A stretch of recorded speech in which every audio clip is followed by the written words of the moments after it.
겠는데요. 오늘 그 본문은 누가복음 19장 41절입니다. 19장 41절을 나누겠는데 사실 그 이때에 성경에 보면 마태, 마가, 누가, 요한을 보면은 예수님께서 제자들하고 많은 걸 나누신 게 있는데 성전에 가셔서 하셨는데 이 모든 것이 예수님께서 유월절 준비에 들어가는 것입니다. 유월절 준비 과정으로 예수님께서 예루살렘에 입성을 하시는데 그 입성하는 과정을 유월절과 연결해서 오늘 여러분과 나누기를 원합니다. 먼저 여기에 보면 입성하실 때 뭐를 타고 가시죠? 예수님이 뭐를 타고 가시죠?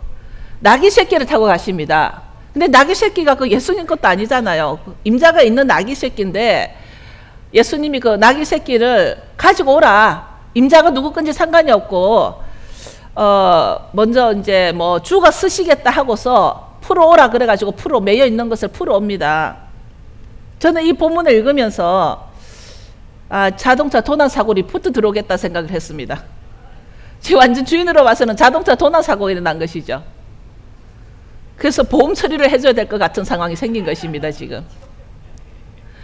그래서 예수님이 나귀 새끼를 이제 타고 왔는데 이걸 보면서 여러분 어디서 본 것 같은 그 기억이 안 나세요?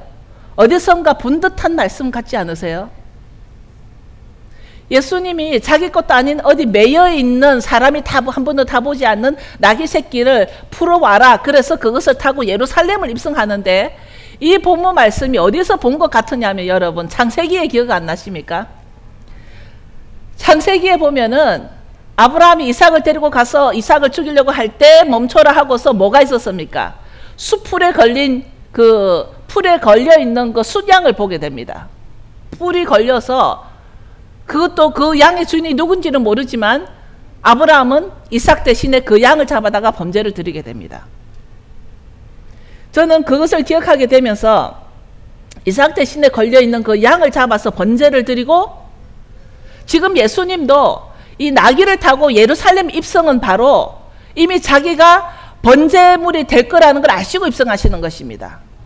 지금 예수님이 예루살렘을 입성하는 이것이 그냥 우리가 우연히 그냥 예루살렘을 가는 것이 아니라 지금 본래 유대인들 이 관습 가운데는 6월절 4일 전에 정결의식이 있습니다. 그래서 예수님은 자기의 정결의식을 위해서 예루살렘을 입성을 하게 되는 거고 이제 예루살렘에 들어가면서 그 사람들은 자기들 옷을 풀어다가 그 나귀에 걸터 올려주고 겉옷을 올리고 이제 감난산 내리막길을 가게 되면서 하는 찬송이 뭡니까?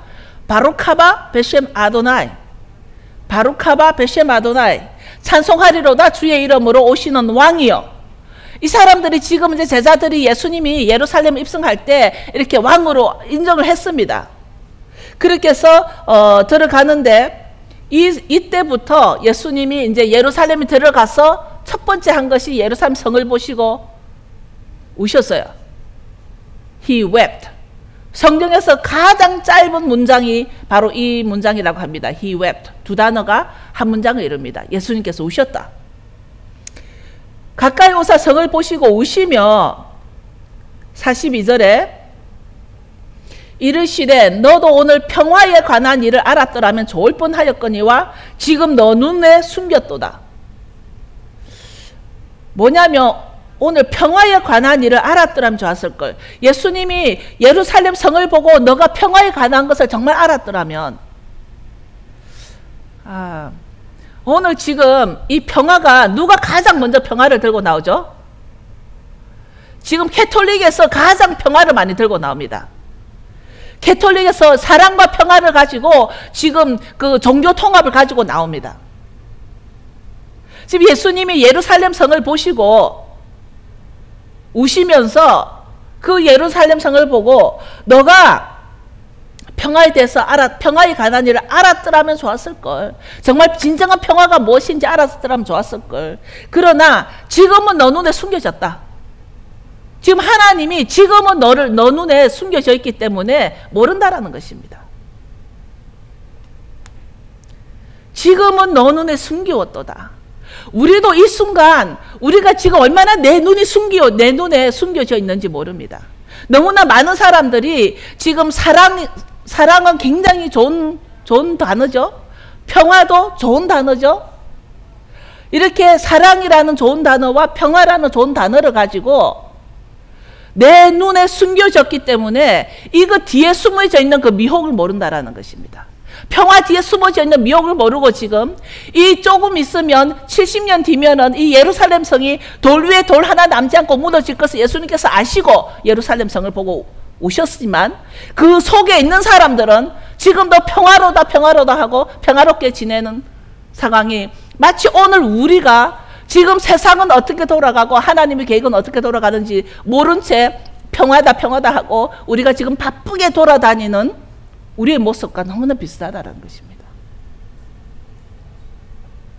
지금 6월절을 떠나서 예수님이 예루살렘의 입성 자체가 목적이 뭐냐면은 6월절 때문에 예루살렘의 입성이 일어났는데 어느 날 많은 교회들에서 아직도 6월절에 대해서는 너무나 무감각하게 있으면서 어떻게 이 말씀이 풀어질까? 예수님이 그 역사적으로 귀중한 그 사건인 예루살렘의 입성이 바로 6월절과 연결되어 있다는 것을 우리는 기억해야 할 것입니다. 어느 날에 평화스럽다고 말하는 어느 날 저희가 지난주에 놀살라스의 굉장히 그 부촌의 그 집이 큰 집에를 갔었습니다. 거기에서 이스라엘의 IDF 그 이스라엘 방위군 장교가 와가지고 거기서 강의를 하나 하는데 제 귀에 딱 남는 것은 무슨 말이냐면 많은 사람들이 그 사람이 이제 이게 군과 연결되어 있으니까 이스라엘의 전쟁이 날 겁니까? 묻는다는 것이죠. 이스라엘의 전쟁이 납니까? 그러면 그 사람은 자기가 장교로서 IDF 장교로서 해줄 수 있는 말은 내가 말할 수 있는 것은 지금부터 1시간까지는 전쟁이 안 난다라고 말할 수밖에 없다. 지금부터 1시간 다음 시간에는 전쟁이 안 나지만 그 1시간 이후에는 아무도 모른다. 그만큼 이스라엘 사건이 아주 급박하다라는 것이죠. 이스라엘 자체에서도 이것이 지금 그 속에 깊이 비밀을 알고 있는 그 IDF 그 장교가 하는 말이 지금부터 1시간까지는 전쟁이 안 난다라고 말은 할 수 있지만 1시간 이후에는 모른다라고 말하는 것은 이 사람들이 정말 이제는 시간 단위로 쪼개서 앞날을 못 바라본다는 것이죠. 앞날을 모른다라는 것이죠. 하루도 모른다라는 것이죠. 1시간 뒤라는 것입니다. 이런 상황에서 우리들은 지금 지금 당장 오늘 이 순간 아무 일이 안 일어난다고 해서 평화롭다라고 말을 할 수가 없는 것이죠. 예수님이 예루살렘에 입성하실 때 예루살렘 성을 보고 너가 평화를 알았더라면 좋았을 걸. 정말 진정한 평화를 오늘날 우리도 모른다라는 것입니다. 열심히 다니고 열심히 교회를 섬긴다고 해서 그것이 주님과 나와 어떤 관계가 있는가를 우리는 이제 관계 속으로 들어가야 되는데 아직도 우리는 관계보다도 어떤 그 타이틀이나 어떤 업적이나 어떤 그 모양새를 너무 중요시하는 이때에 예수님께서는 오늘도 지금 너 눈에는 숨겼다. 저를 포함해서 여러분 각자 한 사람에게 예수님께서 내 눈에 무엇을 숨기셨는가? 나에게 무슨 문제가 있어서 주님께서 무엇을 숨기셨는가를 우리는 오늘 깨달아야 할 것 같습니다. 너무 중요한 말이 무슨 말이냐면 내가 지금 산다고 사는 것이 아닌데 하나님께서 지금 그 예수님을 통하여 지금 예루살렘을 보고 너 눈에는 지금 숨겼다. 너가 평화에 대해서 알아야 하지만 그러나 너 눈에는 숨겼다. 지금 오늘날 우리에게도 하나님께서 내가 가야 할 나의 영적 길에 의해서 길을 하나님은 내 눈을 숨길 수 있다는 것입니다. 예수님의 주수는 두 가지밖에 없습니다. 저에게 이번 주말 동안 제가 칼 목사님하고도 나눴었는데 사실 금요일날 저녁에 이 찬양 이게 아론즈 블레싱을 할 때 주님께서 저에게 뭐를 주셨냐면 주수는 각자 너희 개인을 관한 것이다. 개인에 관해서 주수는 harvest for each individual for you. 각 개인에 관한 건데 추수를 하려면 어떻게 해야 되냐? 너가 일을 해야 된다. 추수를 하려면 일을 해야 된다. 그리고 움직여야 된다. 근데 예수님이 추수를 하실 때에 단을 묶었다라는 것을 또 기억해야 했습니다. The tie down the bundle. The harvest is by the bundle. 그 이스라엘에는 옛날에는 한국에도 그렇고 이스라엘도 그렇고 이 추수를 하게 되면은 집이나 뭐 이렇게 곡식을 거둬가지고 다 단을 묶었습니다. 단을. 그러면은 예수님께서 제자들과 같이 한 것은 한 단을 묶고서는 불 속으로 집어넣고, 기억나시죠? 한 단을 묶고서는 창고에 곳간에 넣어둬라. 문제는 우리가 추수하면서 부흥하면서 내가 입으로 성령의 불로 부흥이다 추수다라고 말을 한다고 해서 추수가 일어나는 것이 아니라 내 자신이 어느 단에 묶일 것인가. 나중에 때가 되면 예수님은 나를 추수하십니다. 내가 어느 단에 묶일 것인가. 단은 2단밖에 없었습니다. 성경에서는.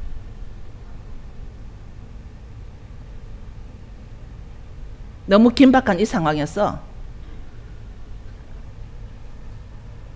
예수님께서는 이제 성전에 들어가셔서 45절에 보면 장사하는 자들을 내쫓으시며, 이것이 바로 정결의식의 근본인 것을 우리에게 보여주시는 것이, 예수님이 그 예루살렘 성 안에서 번제물이 될 것을, 예루살렘 성 안에서 자기가 십자가에 매달릴 것을 아시고 성전 청소 가운데 하나가 장사꾼들을 다 정리했습니다.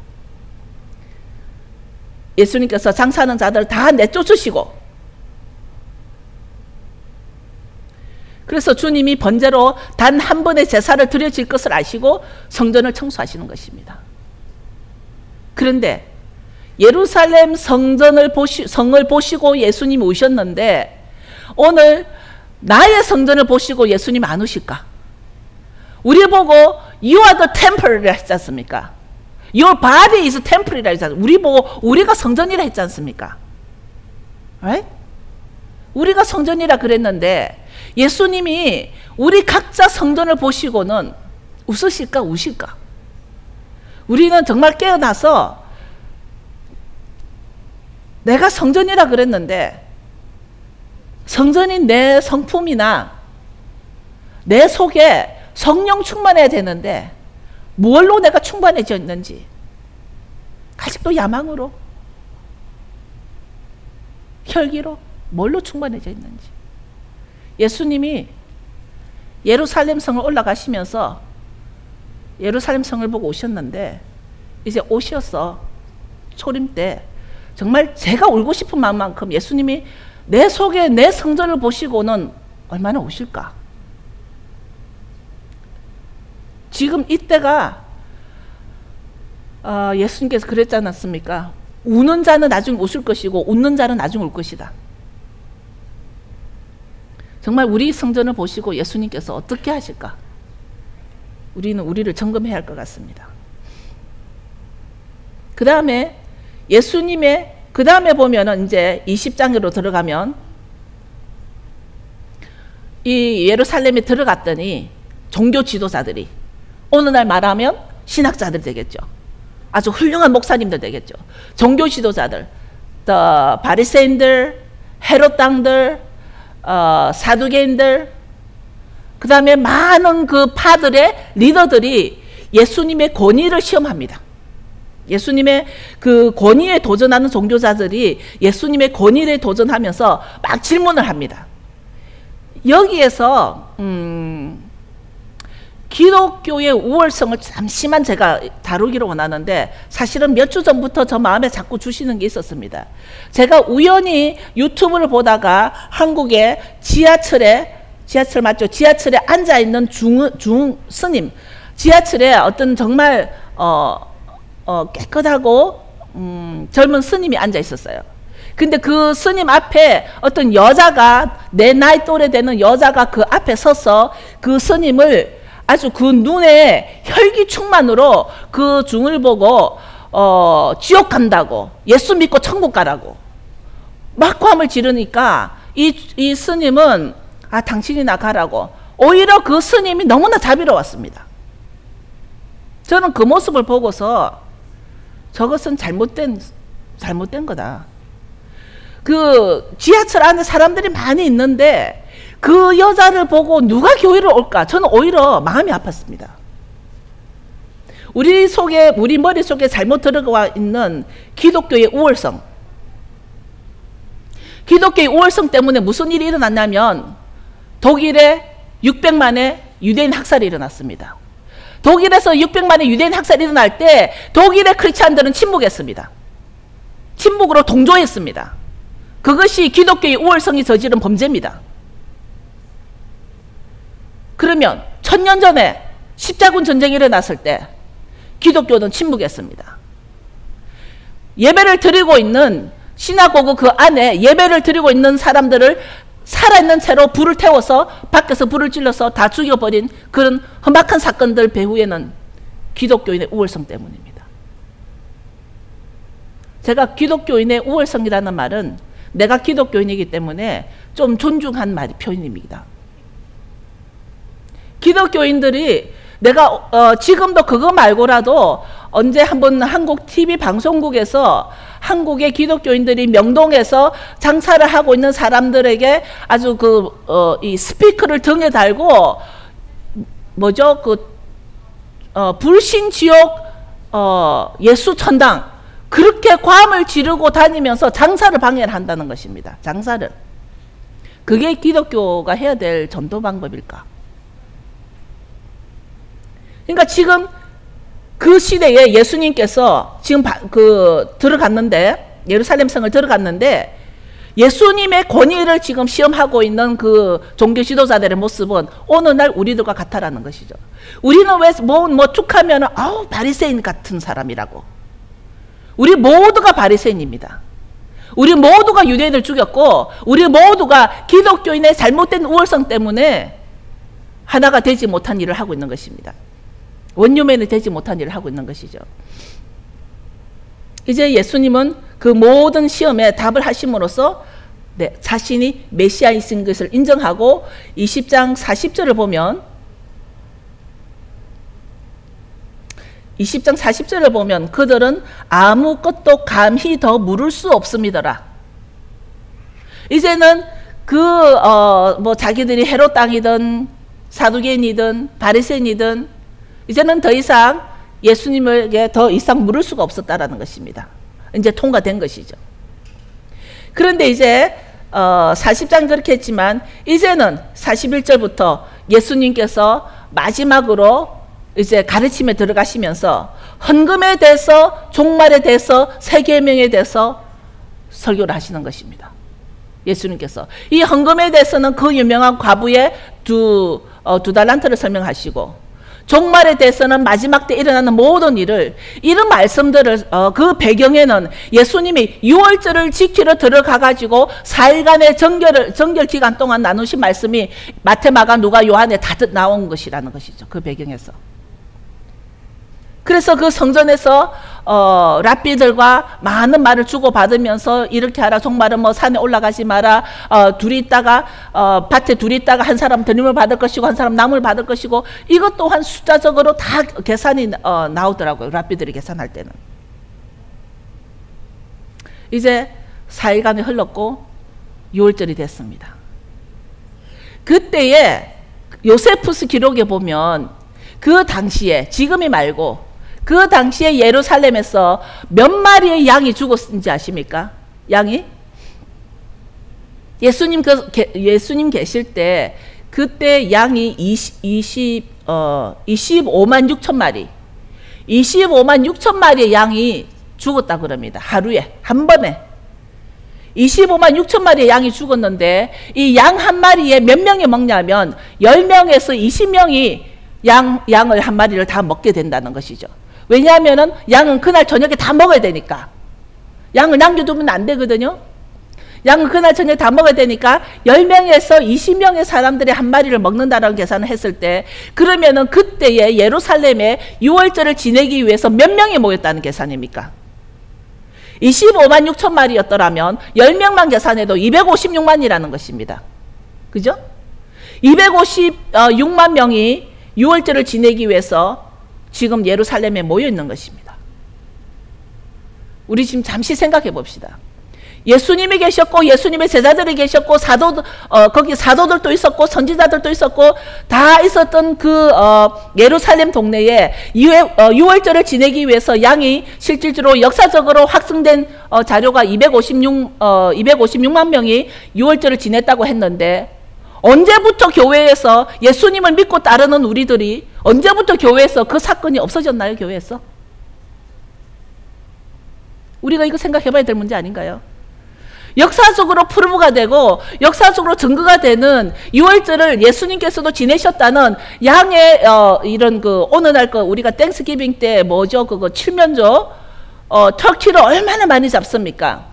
그러면은 우리가 어느 날도 터키가 몇 마리가 죽었다 이런 그 뉴스가 나오지 않습니까? 마찬가지로 그때에도 유월절을 지내기 위해서 양을 잡은 것이 25만 6천 마리라고 공개적으로 나와 있는 이때에 우리가 그 예수님을 믿고 따르는데, 우리가 그 예수님을 사랑하는데, 앞으로 오실 예수님도 바로 그 예수님인데, 우리는 2000년 동안 교회가 한 일은 우리는 그것을 안 했습니다. 2000년 동안 교회는 그것을 안 한 사건을 가지고 어느 날 하나님을 사랑하는 자들에게 우리가 잃어버렸던 것을 회복하라고 연약한 저를 통해서 여러 사람들을 통해서 지금 메시아닉이라는 그 진리를 주시는 것입니다. 그래서 이제 그 유월절 기간에 이제 지내는 관습이 어떤 진행이 어떻게 됐냐면, 유월절에 예수님이 이제 그 다락방에 올라가가지고 제자들하고 거기에서 베드로가 머리상에 앉았더니 머리상에 앉지 말고 말석에 앉으라고 나오는 말도 바로 유월절 만찬에서 있었던 말이죠. 그러니까 그때 포도주를 4번을 마십니다. 우리 금요일날 되면 그거를 여러분도 다 하실 것입니다. 포도주를 4잔을 마십니다. 근데 우리가 4잔을 다 줄 수가 없으니까 우리는 금요일날 한 잔에 포도주를 가득히 부어가지고 그것을 4번으로 나누어 마시게 될 텐데, 첫 번째 포도주는 무엇을 의미하냐면 성찬의 의미를 합니다. 성찬의 의미로 포도주를 마시고 나서 그리고 나서 손을 씻게 되어 있습니다. 정결의식으로 손을 씻습니다. 아마 라비 그렉이 그날도 우리에게 손을 씻는 것을 보여줄 것입니다. 그래서 물그릇을 가지고 오거든요. 그러면서 이제 둘째 포도주를 마시는데, 둘째 잔은 과거를 생각하면서, 이 과거가 뭐냐면 애굽에서 종살이 했던 데를 기억하면서 둘째 포도잔을 마십니다. 우리도 우리의 과거를 생각하면, 그러니까 이 유월절은 그냥 흘러내려오는 관습이 아니라 오늘의 유월절, 요번의 유월절은 또 새로운 것이고 해마다 유월절은 새로운 것입니다. 그러니까 우리도 이 요번의 유월절을 준비를 하는 것이 우리 지금부터 정결한 마음가짐이 더 중요하고, 유월절을 지킬 때 두 번째 잔을 마실 때는 우리의 과거를 생각해 보자는 것이죠. 우리의 과거는 어디까지 올라가겠습니까? 우리의 조상까지도 올라가기 때문에 나로 인하여 나의 조상의 죄까지도 우리는 회개해야 될 일이 바로 유월절이라는 것입니다. 그 다음에 이제 셋째 잔을 마시게 되는데, 셋째 잔은 지금 현재를 축복하는 것입니다. 셋째 포도주는 현재를 축복하고, 이제 넷째 잔은 미래를 바라보면서 우리의 더 미래를 위해서. 그러니까 이게 포도주 4번이 첫 번에는 성찬의 의미고, 두 번째 잔은 과거고, 세 번째 잔은 현재고, 네 번째 잔은 미래입니다. 왜냐하면 어저께 제프가 말했듯이 너무 희망이 없을 때, 이스라엘 사람들이 옛날에 너무나 희망이 아무것도 없을 때 미래에 올 희망을 바라보고 이스라엘 국가가 나온 거죠. 이스라엘 애국가 같은 거, 국가라 그러죠. 애국가 하티그바는 우리나라에도 그 노래가 많이 민요로 소개가 된 곡인데요. 하티그바라는 이스라엘 앤텀송, 이스라엘 앤텀송이 바로 희망이라는 뜻이에요. 미래를 생각하면서. 그래서 이제 그리고 양고기를 먹고 다 마치고 나면 이제 감람산으로 올라가는데, 예루살렘에 있는 사람들이 그때의 시편 113편에서 118편을 이것을 할렐송이라 그래요. 할렐송. 이것을 부르면서 다들 감람산으로 가는 것이 이스라엘 사람들이 하는 절차입니다. 근데 이제 그 6월절에 우리가 6월절 하면은 굉장히 무겁고 뭔가 근엄하고 정숙한 것 같은데, 6월절 전까지 준비하는 과정은 우리가 굉장히 회개하고 정결하고 해야 되는데, 6월절 그때 딱 와가지고 양고기를 먹을 때는, 양고기를 다 먹으라고 한 것은, 우리가 먹는 것은 뭡니까? 축제입니다. 먹는 것은 축제. 그죠? 먹는 것은 축제이기 때문에 양고기를 먹어서 그때 잔치 분위기가 일어나는 이유는 우리에게 주는 사인이 하나 있습니다. 그게 무슨 사인이냐면 바로 예수님의 번제는 화목제라는 것이죠. 맞습니까? 예수님이 돌아가시면 우리에게 바로 화목제로 돌아가셨다라는 것을 우리를 하여금 다 양고기를 먹게 했다는 것입니다. 그래서 화목제물의 근거로서 양고기를 다 먹게 해줬다는 것이죠. 그런데 제가 이제 이 설교를 준비를 하면서 무엇을 기억해 있냐면은 그때는 이제 그 1999년이었습니다. 99년에 제가 새벽 기도를 할 때 저에게 놋그릇, 이 놋그릇에 그러니까 놋세수대였습니다. 저는 놋그릇과 놋세수대를 받은 적이 있었는데, 이제 기도를 하는데 환상 가운데 요 두 손만 보였고, 저에게 놋세수대를 물에 담겨 있었고, 거기에 종이가 구겨진 하얀 종이가 있었는데 그걸 저에게 줬습니다.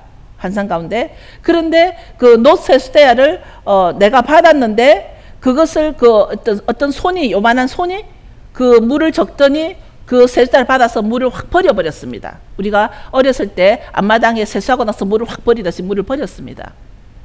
그런 환상을 받고 나서 그때는 제가 전혀 이런 것을 모를 때였기 때문에 놋세수대야가 무엇이지 물어보면 아무도 아는 사람이 없었습니다. 놋세수대야가 무엇이지. 지금도 저는 그런 버릇이 있지만 그런 일이 있으면 저도 적어놨습니다. 제 그 영적 일기장에 적어놨는데, 놋세수대야가 무엇이지. 그러니까 브론즈 그 그릇이 무엇이지. 알고 보니까 나중에 내가 성막을 공부를 해보니까 그게 그거 물두멍이었어요. 물두멍이 바로 그걸로 돼 있어요. 저기 놋으로 돼 있습니다. 그래서 물두멍이 바로 그 놋으로 돼 있는데, 예수님이 그 손을 씻는 것이 바로 정결의식이라는 것이죠. 아마 1999년부터 이미 주님께서 저를 부르시고 저를 먼저 정결부터 해주셨다라고 저는 그렇게 해석하고 있습니다. 그래서 과거를 생각하면서 이 사람들이 나누는 말은 그것이죠. 이제 그 포도주를 마시고 난 뒤에 아이들에게 가르칩니다. 왜 이 밤에 이 맛자를 먹어야 되는가? 왜 이 밤에 이 쓴나물을 먹어야 되는가? 왜 이 밤에 이 쓴나물을 소금에 찍어 먹어야 되는가? 왜 우리가 이것을 비스듬히 누워서 먹는가?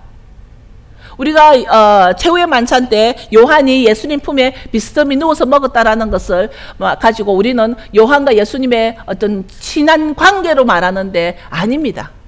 이때 이 사람들은 비스듬히 누워서 먹었던 이유가 있는데, 그것은 저도 정확한 이유는 아직 찾지를 못했지만 이것은 6월절의 한 관례라는 것입니다. 그런데 이 6월절 만찬을 할 때에 가장 가까운 데서 누가 나오죠? 배반자가 나옵니다. 6월절 만찬을 할 때 가장 가까운 데서 배반자가 나오는데 마찬가지라는 것입니다. 이 배반자가 우리의 가장 가까운 데서 나온다라는 것입니다. 6월절을 준비하면서 먼저 청결을 준비해야 할 이때에 우리들이 예수님께서 6월절 준비를 맨 처음부터 나귀를 타고, 나귀는 무엇을 예표하는지 제가 말씀드렸고, 다시 성을 보고 오신 것 같이 나와 여러분의 성을 보고 예수님께서 우실지 웃으실지 그것을 점검하면서 이제 우리에게는 나를 정결케 할 수 있는 것은 단 하나입니다. 예수의 피를 믿고 성령의 불로 나를 정결케 할 수 있다는 것입니다. 성령의 불로. 우리에게는 지금은 성령이 계시기 때문에 성령의 불로 나를 정결케 할 수 있다는 것을 우리는 기억해야 할 것입니다. 금요일날 사실은 저도 가장 귀한 것을 아낄 줄 알기 때문에 금요일날 여기서 했을 때 저에게 갑자기 성령의 불이 굉장히 임했습니다. 여기 앉아있는 저 자매를 불렀습니다. 눈이 또 마주쳤기 때문에. 근데 그 불을 임파테이션 해주고 싶어서 기도를 하는데 그 불이 전달이 됩니다. 하늘에서 주시는 성령의 불은 전달이 됩니다. 땅에서 나오는 혈기의 불은 전달이 안 되지만 하늘에 주시는 성령의 불은 전달이 되기 때문에 금요일날 저녁에 저한테 있는 그 불을 그 자매에게 기도해 주면서 전달해 주면서 우리가 이 샤bat 시간에는 성령이 우리와 함께 하는 것을 확증을 주십니다. 내가 왜 샤bat 때만 되면은 샤bat 아침만 되면은 이제는 뭔가 모르게 내 마음에 기쁨이 있는 것을 느낍니다. 그날 해야 할 일이 많이 있고 그날 여러 가지 골치 아프고 복잡한 일이 많이 있을지라도 어느 순간 나에게 기쁨이 넘치는 것을 제가 이제는 느낍니다. 이제는 그 샤밧의 비밀을 점점점 조금씩 더 들어갈 수가 있다는 것입니다. 제가 금요일 저녁에 수자매가 나하고 눈이 맞췄기 때문에 수자매 보고 나오라 그랬습니다. 지금 내가 뜨거우니까 불을 받으라 하고 줬습니다. 본인도 불이 느끼는 걸, 불이 확 임하는 걸 느꼈다 그럽니다. 그것이 샤밧 때 주시는 선물입니다. 정말 그 샤밧에 내 마음에 따라서 정말 내가 뭐라 그러죠? 그 하나님의 복과 거룩을 주실 때 그 복과 거룩을 누릴 줄 아는 자에게는 성령의 불을 주신다라는 것을 느낄 수 있었습니다. 우리가 6월절을 준비하면서 성령의 불로 우리를 정결해야 하는데 성령의 불은 애매하게 오지 않습니다. 미시근하게 오지 않습니다. 제 경험에 성령의 불이 임할 때는 불이 확 옵니다. 밖으로 나의 모습은 사람들이 모르겠지만 불이 확 옵니다. 그 불은 전달되고 계속 전달이 됩니다. 그러나 불을 줘야 될 사람이 준비된 자가 따로 있더라는 것입니다. 이제 6월절을 준비할 때 이제 3월 29일은 우리가 6월절 행사를 하지만 6월절 행사보다도 중요한 것이 지금부터 6월절 기간 동안 우리를 정결케 하는 정결의식이 더 중요하다는 것입니다. 이제 예수님께서 우리를 보고 정말 충성된 종아 우리 보고 그것을 우리는 그런 인침을 받아야 할 때에 우리가 추구하는 것이 무엇인지 우리 머릿속에 추구하는 것이 저는 여러분 다 알겠지만 제가 이제 60이 다 돼가면서 많은 것을 겪었습니다. 많은 것을 겪은 이때에 내가 추구하는 것이 이제는 달라졌습니다. 이전과는. 내가 추구하는 것이 이제는 정말 이 땅에서 없어지지 않는 걸로 추구했습니다. 이제는 점점점 내 자신을 내가 치유해가면서 그 이전에는 내가 잃어버린 것에 대한 그 미련 때문에 어떤 우울증도 걸리고 여러 가지 힘든 사건에서 지금은 정말 내가 추구하는 것이 예수님이 나를 보고 웃을 수 있는 정말 충성된 종이라는 것을 인침을 받기를 원하기 때문에 6월절을 준비하는 것은 이제는 누가 뭐라고 하든 제가 페이스북에 어떤 그 리플을 봤는데 자기 목사님은 이스라엘을 위해서 기도하면 이단이라 한다라는 것을 제 페이스북에 아직도 남아 있습니다. 더 이상 저는 말의 가치가 없기 때문에 그거를 다 제가 잘라버렸지만 답을 안 했지만 어떻게 해서 이스라엘을 모르면서 이스라엘을 위해서 기도하면은 이단이라고 가르침을 받기 때문에 그 자매를 내가 말하는 것이 아니라 그런 가르침을 가르치는 자가 누군지는 모르지만 너무 안타깝다는 것입니다.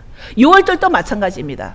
예수님께서 친히 지내셨던 이 6월절을 그 시대에 200만 명이 250만 명이 지냈던 이 6월절을 어느 날 교회에서는 한글이 없어졌던 이것을 누군가를 통해서 다시 회복하기를 원하시는 이때에 저와 여러분을 하나님께서 쓰시기를 원한다는 것입니다.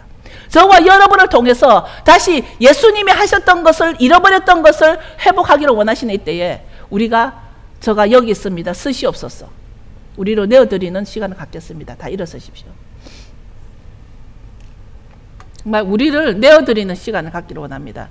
여러분들이 가슴에 손을 얹고, 여러분이 성전이라고 했지 않습니까?